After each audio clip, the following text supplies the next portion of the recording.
নমস্কার বন্ধুরা, আমি কিংশুক মজুমদার। আজ আমি আপনাদেরকে লেখক শ্রী বুদ্ধদেব গুহর রিভিউ শ্রাবণ বইটা থেকে কিছু অংশ পড়ে শোনাব।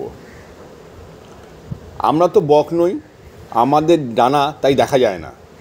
শরীর দিয়ে তো উড়ি না, আমরা মন দিয়ে উড়ি। এক জায়গায় বসে বসেই সারা পৃথিবীর আকাশে উঠতে পারি। কোথাও যেতে মানা নেই, হারিয়ে যেতেও মানা নেই মনে মনে। বিদ্যা থাকে কুলুঙ্গির কাগজে সার্টিফিকেটে, আর শিক্ষা মানুষ সঙ্গে করে নিয়ে বেড়ায় তার স্বভাবে, আচার আচরণে।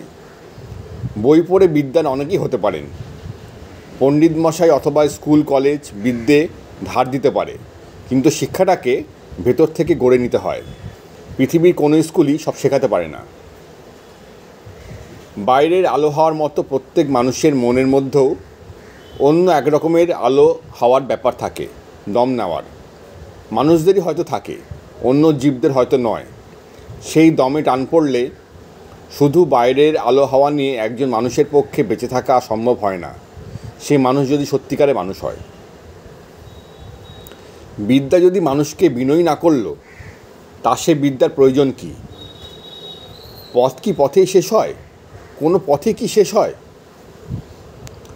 নমস্কার বন্ধুরা, আজ এই পর্যন্তই। আমি আগামীকাল আসবো আবার অন্য কোনো একটি বইয়ের পাঠ্যপ্রতিক্রিয়া নিয়ে।